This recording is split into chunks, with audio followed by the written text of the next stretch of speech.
Good morning प्यारे बच्चों। क्या हाल चाल। आशा करता हूँ आप लोग बहुत मस्त होंगे। मेरे प्यारे बच्चों, आप लोगों का कल पेपर हुआ है फिजिक्स क्लास 12th का। तो आशा करता हूँ आप लोगों का पेपर बहुत बेस्ट गया होगा। तो प्यारे बच्चों, मैं उसी पेपर को लेकर के आया हूँ और आप लोग को मैं ऑब्जेक्टिव टाइप क्वेश्चन को इसमें कराने वाला हूँ। तो आप लोग प्लीज़ अपने ऑब्जेक्टिव टाइप क्वेश्चन को चेक कर लीजिएगा कि आप लोगों ने कितने क्वेश्चन को सॉल्व किया है और कितने सही हैं। चलिए फिर बच्चों, हम देखते हैं अपने ऑब्जेक्टिव टाइप क्वेश्चन का पहला क्वेश्चन। तो आइए फिर बच्चों, हम देख रहे हैं अपना ऑब्जेक्टिव क्वेश्चन का पहला क्वेश्चन। तो फिर बच्चों, हम देख रहे हैं कि हमारा जो पहला क्वेश्चन है क्या है, सही विकल्प चयन कीजिए। और सही विकल्प चयन वाले क्वेश्चन में से हमारा पहला क्वेश्चन है कि विद्युत द्विध्रुव अगुण का मात्रक। प्यारे बच्चों, विद्युत द्विध्रुव अगुण का मात्रक क्या होता है? आप लोग फटाफट कमेंट सेक्शन में बताइए। ये जो टिक लगा हुआ है बच्चों, ये क्या है? ये रॉन्ग है। क्या बच्चों? यह रॉन्ग है। जो विद्युत द्विध्रुव अगुण का मात्रक होता है बच्चों, वह क्या होता है? कुलाम गुणे मीटर। क्या होता है बच्चों? कुलाम गुणे मीटर। कुलाम into metre. क्या होता है बच्चों? कुलाम इंटू मीटर। तो फिर बच्चों, क्या आप लोगों ने यही वाला टिक लगाया है? आप लोगों ने कुलाम इंटू मीटर किया है, तो आप लोग का पहला क्वेश्चन एकदम सही है। अब बात करते हैं दूसरे क्वेश्चन की। तो फिर बच्चों, जो हमारा दूसरा क्वेश्चन है, एक गोली चालक की धारिता का सूत्र। फिर बच्चों, एक गोली चालक धारिता का सूत्र क्या होता है? फिर बच्चों, क्या आप लोग को पता है? पता है तो कमेंट सेक्शन में बताएं, नहीं तो मैं तो बता ही रहा हूँ। चलिए फिर बच्चों, तो आप लोग चेक कर लीजिएगा। तो इसका फिर बच्चों जो है, ये वाला होगा C बराबर 4 पाई एप्सिलॉन 0 R। C बराबर 4 पाई एप्सिलॉन 0 R। ये वाला फिर बच्चों रॉन्ग है। क्या बच्चों? ये रॉन्ग है। आप लोग इस पर टिक मत लगाइएगा। क्या बच्चों? C बराबर 4 पाई एप्सिलॉन 0 R या एप्सिलॉन नॉट R। बच्चों, आशा करता हूँ आप लोगों ने दूसरा क्वेश्चन भी प्रॉपर तरीके से सॉल्व किया होगा और ये क्वेश्चन भी आप लोगों का सही होगा। चलिए बच्चों, अब बात करते हैं अपने तीसरे क्वेश्चन की। तो प्यारे बच्चों, तीसरा क्वेश्चन क्या क्या बोल रहा है? ताप बढ़ाने पर प्रतिरोध घटता है किसका? अर्धचालक का, धातु का, विद्युत अपघटक का या मिश्र धातु का? तो प्यारे बच्चों, ताप बढ़ाने पर जो प्रतिरोध घटता है वो किसका घटता है? वह घटता है अर्धचालक का। किसका प्यारे बच्चों? अर्धचालक का। किसका प्यारे बच्चों? अर्धचालक पदार्थ का। तो प्यारे बच्चों, ये वाला क्या हो गया? ये भी रॉन्ग है। क्या बच्चों? ये वाला भी हमारा रॉन्ग है। तो हमारा पहला नंबर क्या होगा? बिल्कुल राइट आंसर होगा अर्धचालक। क्योंकि अर्धचालक एक ऐसा पदार्थ है जिसका ताप बढ़ता है पर बच्चों, तो उसका प्रतिरोध क्या होता है? घटता है। उसका प्रतिरोध घटता है। चलिए पर बच्चों, अब बात करते हैं अपने चौथे क्वेश्चन का। पर बच्चों, हमारा चौथा क्वेश्चन क्या है? चल कुंडली धारा मापी का सिद्धांत किस पर आधारित होता है? पर बच्चों, चल कुंडली धारा मापी का जो सिद्धांत होता है वह है धारा के चुंबकीय प्रभाव पर आधारित होता है। किसे पर बच्चों? धारा के चुंबकीय प्रभाव पर आधारित होता है। किसे पर बच्चों? धारा के चुंबकीय चुंबकीय प्रभाव पर। तो बच्चों, हमारा चौथा नंबर का चौथा वाला आंसर सही है। फर्स्ट वाला क्या है? रॉन्ग है। फर्स्ट वाला क्या है बच्चों? फर्स्ट वाला रॉन्ग है। अब बात करते हैं बच्चों अपने पांचवें क्वेश्चन के। तो प्यारे बच्चों, ये पांचवा क्वेश्चन क्या है? लौ चुंबकीय पदार्थ के लिए सत्य कथन क्या है? तो प्यारे बच्चों, आप लोग के लिए मैं ये छोड़ दे रहा हूँ कि इसका सत्य कथन कौन है, क्योंकि मेरे को इसका कंफर्म आंसर पता नहीं है। तो आप लोग इसका क्वेश्चन को कंफर्म करिएगा कि इसका आंसर क्या दूसरा नंबर का है। अगर आप लोग को पता हो जाए तो मुझे इसमें कमेंट सेक्शन में जरूर बताइएगा। चलिए बच्चों, अब बात करते हैं हम छठवें नंबर की। छठवां नंबर क्या है बच्चों? प्रत्यावर्ती धारा को प्रत्यावर्ती धारा को दर्शाना संभव है। तो फिर बच्चों, प्रत्यावर्ती धारा को संभव दर्शाना दर्शाना किस में संभव है? फिर बच्चों, ये होता है पर बच्चों, प्रत्यक्ष धारा को दर्शाना इसका होता है पर चुंबकीय प्रभाव पर। किसने? पर बच्चों, चुंबकीय प्रभाव पर। किसने? पर बच्चों, चुंबकीय प्रभाव पर। पर बच्चों, ये वाला चौथा नंबर क्या हो गया? रॉन्ग हो गया। पर बच्चों, उसमें प्रभाव पर कभी नहीं होता है। किसमें होता है पर बच्चों? चुंबकीय प्रभाव पर। किसने बच्चों? चुंबकीय प्रभाव पर। तो हमारा बी नंबर का बिल्कुल राइट आंसर हो गया। क्या बच्चों? बी नंबर का हमारा राइट आंसर हो गया। चलिए बच्चों, अब चलते हैं अपने खाली स्थान पर दूसरे क्वेश्चन के पहले क्वेश्चन का। चलिए बच्चों, ये रहा हमारा रिक्त स्थानों की पूर्ति कीजिए। तो प्रतिबाधा का एसआई मात्रक। तो पहले बच्चों, प्रतिबाधा का एसआई मात्रक क्या होता है? ओम। क्या होता है बच्चों? ओम। क्या होता है बच्चों? ओम। तो ऐसा करते हैं बच्चों, आप लोगों ने यही लिखा होगा। अब बात करते हैं बच्चों, डायनेमो खालिस्तान रूपांतरण करता है। डायनेमो खालिस्तान का रूपांतरण करता है बच्चों। तो डायनेमो क्या कहता है बच्चों? यांत्रिक ऊर्जा को किसमें बदलता है? विद्युत ऊर्जा में। किसमें पर बच्चों? विद्युत ऊर्जा में। किसमें पर बच्चों? विद्युत ऊर्जा में। तो इसका आंसर क्या होगा बच्चों? विद्युत ऊर्जा। क्या होगा बच्चों? दूसरा क्या होगा? विद्युत ऊर्जा। फिर बच्चों अब बात करते हैं प्रेरकत्व का विमीय सूत्र। तो फिर बच्चों प्रेरकत्व का जो विमीय सूत्र होता है वो होता है Ml2T-2 A-2। ये होता है बच्चों हमारा प्रेरकत्व का विमीय सूत्र। अब बच्चों अब चलते हैं चौथे क्वेश्चन की ओर। तो ये रहा बच्चों हमारा चौथा क्वेश्चन। तो पहले बच्चों जो हमारा चौथा क्वेश्चन है क्या बोल रहा है? धातु का परावैद्युतांक खाली स्थान होता है। तो पहले बच्चों जो हमारे धातु का परावैद्युतांक होता है वो क्या होता है पहले बच्चों? अनंत होता है। क्या होता है? अनंत। क्या होता है बच्चों? अनंत होता है। अब बात करते हैं बच्चों पांचवें वाले का। तो पांचवा क्वेश्चन क्या है बच्चों? एक फैरड बराबर खाली स्थान स्थैत फैरड होता है। क्या बच्चों? खाली स्थान स्थैत फैरड होता है। तो फिर बच्चों जो स्थैत फैरड होता है वह होता है 9 × 10⁻11। क्या बच्चों? 9 × 10⁻11 स्थैत फैरड होता है। एक फैरड में 9 × 10⁻11 स्थैत स्थैत फैरड होता है। चलिए बच्चों अब टॉर्च में सेलों को खाली स्थान संयोजन में जोड़ा जाता है। तो पहले बच्चों टॉर्च में जो सेलों को जोड़ा जाता है वह श्रेणी क्रम में। किसमें बच्चों? वह श्रेणी क्रम में। किसमें बच्चों? श्रेणी क्रम में जोड़ा जाता है। तो ऐसा करते हैं बच्चों आप लोग इस चीज को प्रॉपर तरीके से समझ चुके होंगे।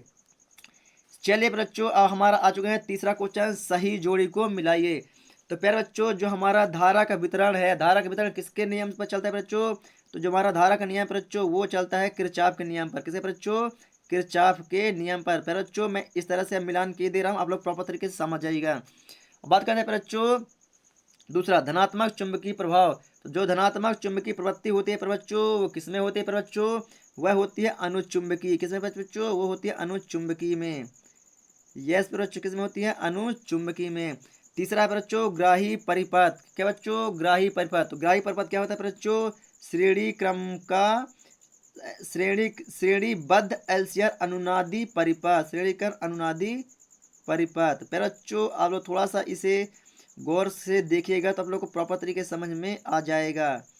यस बच्चों ये रहा हमारा तीसरा। चौथा क्या है बच्चों? आदर्श मीटर। क्या बच्चों? चौथा है हमारा आदर्श मीटर।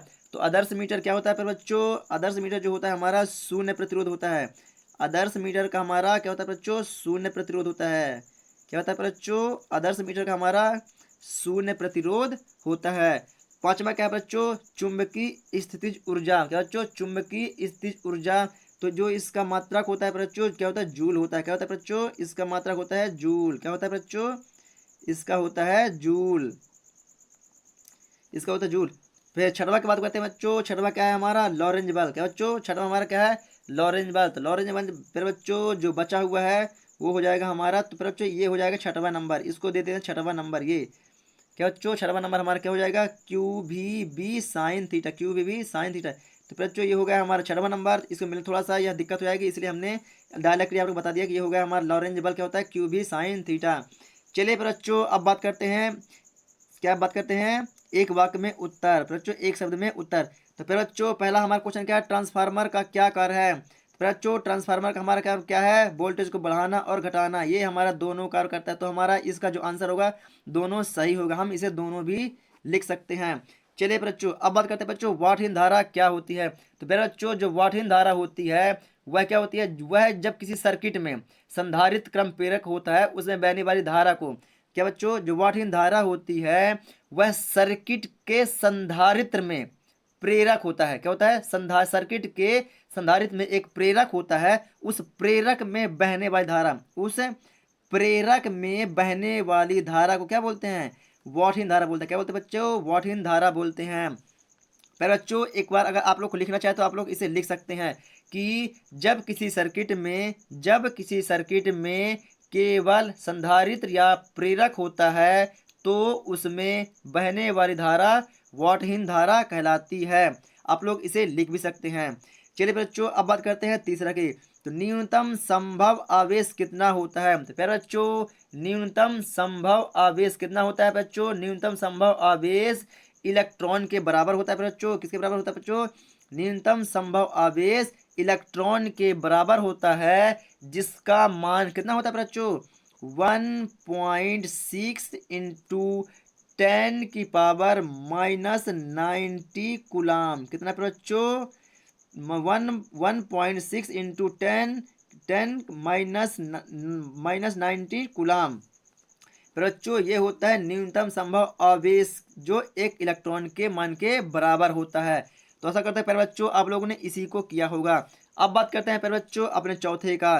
तो प्यारे बच्चों क्या है किसी सेल का विद्युत वाहक बल उसके आकार पर किस प्रकार निर्भर करता है। तो मेरे प्यारे बच्चों क्या होता है कि जो हमारा सेल का विद्युत वाहक बल होता है वह उसके आकार पर निर्भर नहीं करता है। क्या बच्चों वह उसके प्रकार पर निर्भर नहीं करता है। बच्चों वो जो उसके क्या होता है उसके आकार पर निर्भर नहीं करता है। वह किसके पर करता है वह इलेक्ट्रोडों और विद्युत अपघट्ट पर निर्भर करता है। किसने पर बच्चों विद्युत अपघट्ट पर। किसी पर बच्चों वह इलेक्ट्रोडों और विद्युत अपघट्ट पर निर्भर करता है। क्या बच्चों किसी सेल का विद्युत वाहक बल उसके आकार पर निर्भर नहीं करता है। आकार पर निर्भर नहीं करता है बच्चों ना ही प्रकार पर निर्भर करता है। वह इलेक्ट्रोडों और विद्युत अपघट्ट पर निर्भर करता है। चलिए फिर बच्चों आशा करता हूं आप लोग इस चीज को भी समझ गए होंगे। अब बात करते हैं फिर बच्चों अपने पांचवें पॉइंट की। तो फिर बच्चों हमारा पांचवा पॉइंट क्या है तांबा कौन सा पदार्थ है। तो प्यारे बच्चों तांबा कोई पदार्थ नहीं होता है। तांबा एक क्या है तांबा एक धातु है। क्या बच्चों तांबा एक धातु है जो क्या जो बिजली का या विद्युत का बहुत ही अच्छा सुचालक होता है। जो विद्युत का या बिजली का क्या बच्चों जो बिजली का बहुत बहुत अच्छा क्या होता है सुचालक है। क्या बच्चों बहुत अच्छा सुचालक होता है। तो ऐसा करते हैं प्यारे बच्चों आप लोग इस चीज को भी प्रॉपर तरीके से समझ गए होंगे। अब बात करते हैं प्यारे बच्चों क्वेश्चन नंबर 5 सत्य और असत्य का। तो प्यारे बच्चों एलसीआर परिपथ। तो मेरे बच्चों एलसीआर परिपथ में अनुनादी आवृत्ति का सूत्र एफ आर बराबर 1/2 पाई √2c होता है क्या नहीं। ये बच्चों क्या है यह असत्य है। क्या बच्चों यह असत्य है। क्या होता है बच्चों इसका जो सूत्र होता है वो होता है v बराबर 1/2 पाई √LC। क्या बच्चों LC ये होता है बच्चों इसका सूत्र अनुनादी आवृत्ति का सूत्र। चलिए बच्चों अब बात करते हैं दूसरे क्वेश्चन का। तो दूसरा क्या बच्चों डायनेमो का कार्य दिष्ट धारा को प्रतिवर्ती धारा में बदलना। यस पर बच्चों डायनेमो का जो कार्य होता है वह दिष्ट धारा मतलब क्या होता है बच्चों डीसी करंट को एसी मतलब कि डीसी करंट को एसी करंट में बदलना होता है। तो ये क्या होगा बच्चों सत्य है। क्या बच्चों यह सत्य है। डायनेमो का कार्य क्या बच्चों डीसी करंट को एसी करंट में बदलना। तो यस बच्चों यह कथन सत्य है। अब बात करते हैं फिर बच्चों तीसरे नंबर का कोटर गुहा के अंदर विद्युत क्षेत्र सदैव शून्य होता है। तो यस पर बच्चों कोटर या गुहा के अंदर जो विद्युत क्षेत्र का जो मान होता है वह सदैव क्या होता है शून्य होता है। तो ये वाला क्या है बच्चों ये भी हमारा सत्य है। क्या बच्चों ये भी हमारा क्या है सत्य है।